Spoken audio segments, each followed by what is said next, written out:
Uwi na rin ang iyong papa. May iniwan po akong sabaw ng tinola sa may lutuan. Masarap po yun. Ayokong makita kayong ganito, Mama. Kailangan niyong kumain para gumaling kayo kaagad, hindi ba? Hindi na ako gagaling pa, anak. Ano mang araw eh. Huwag po kayong magsalita ng ganyan. Ayokong marinig yan. Mabubuhay po kayo ng maraming taon, Mama. Mahal na mahal kita, Mama.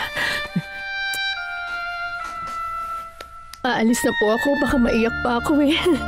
At baka mapagalitan pa ako ni Lolo Florentino niyan. Mamaya na lang ulit, Mama.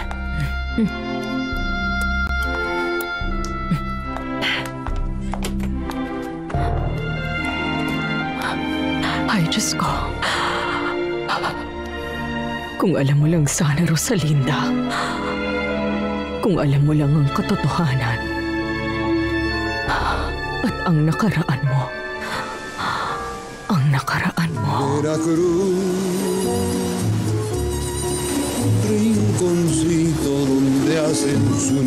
Mukhang kinakabahan ka, mahal ko. Hindi. Ayos lang ako. Ang tagal lang kasing natapos ng meeting kanina. Kailan tayo babalik ng Mexico? Baka sa Sabado pa tayo makabalik. Meron pa tayong pupuntahang meeting. Doon sa Salina Cruz.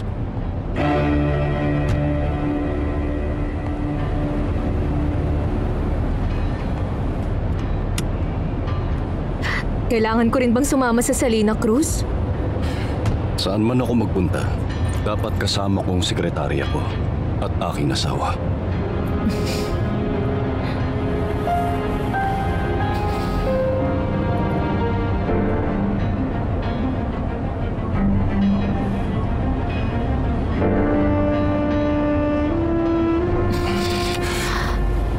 Tama na, Soledad.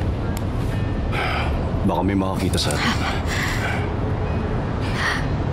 Huwag ka na magtampo, mahal ko. Hindi ako makapaniwalang kailangan pa nating magtago kahit na mag-asawa na tayo, Alfredo. Unawain mo sana, Soledad. Walang may alam nito. Kailan ba matatapos ang ganitong sitwasyon? Bigyan mo pa ako ng kaunting panahon.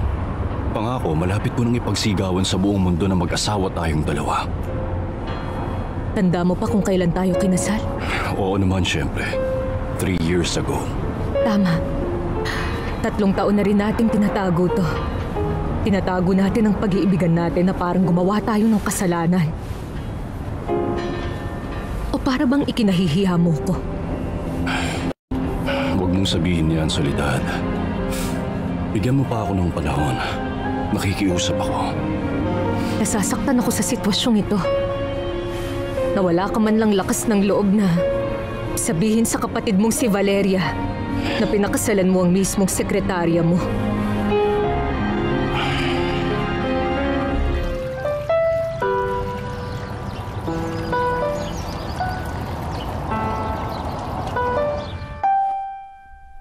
Nagustuhan mo ba, Berta? Oo, Senyorito Fernando Jose. Ang galing mong tumugtog. Nakauwi na ako. Kaya tigilan mo na ang pagtugtog mo ng piano.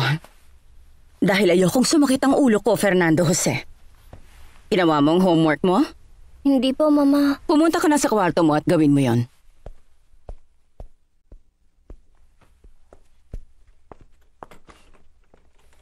Hindi pa ba tumatawag ang asawa ko, Berta? Hindi pa po tumawag si Senyor Jose Fernando, Senyora Valeria. Yung kapatid kong si Alfredo. Hindi pa rin po siya tumatawag.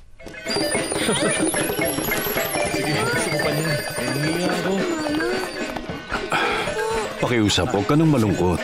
Hindi ka na magkakaroon ng lakas ng loob na sabihin sa kapatid mong asawa mo na ako, Alfredo. Makinig ka sa At akin. kahit masabi mo man, hindi niya ako matatanggap sa mundo niyo. Nagkamali tayo dahil masyado tayong sa nararamdaman natin. Soledad!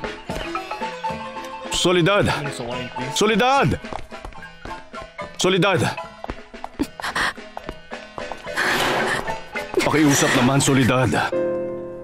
Ayokong sisihin ka sa nangyayari, Alfredo. Pero hindi ko mapigilan. Ikaw ang nagbigay ng labis na pasakit sa kalooban ko. Hindi ko na talaga kaya itong ginagawa mo.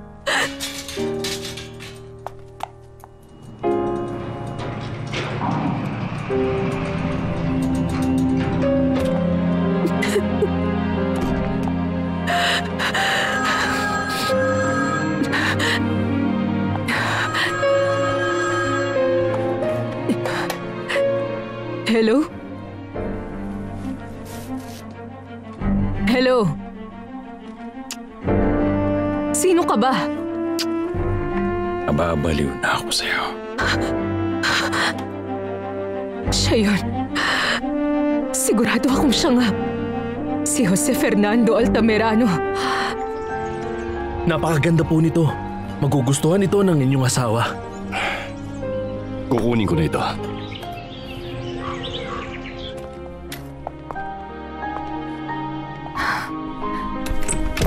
Ayos na ba ang pakiramdam mo? Magre-resign na ako bilang yung sekretarya. Anong sabi mo? Ayoko nang magtrabaho sa inyong kumpanya. Dahil ba to kay Valeria? Hindi. Hindi ito dahil sa kanya. Kung ganun, ano? Ay, pakiusap. Huwag mo nang alamin ng dahilan at payagan mo na lang ako. Ito ang makakabuti sa atin, Alfredo. Hindi, Soledad. Hindi mo pwedeng gawin to.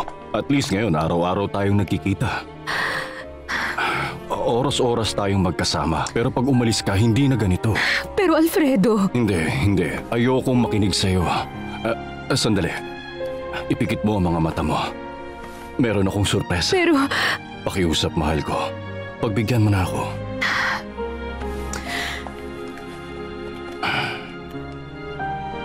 Sige, idilat mo na ang mata mo. Ano ba yan? Regalo ko para sa'yo. Buksan mo.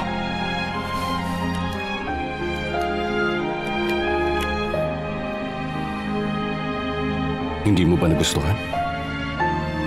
Magugustuhan ko to kung di natin itatago ang pag-iibigan natin. Sa kahit na sino. Hindi mo ko matatakasan, Soledad. Sisiguraduhin ko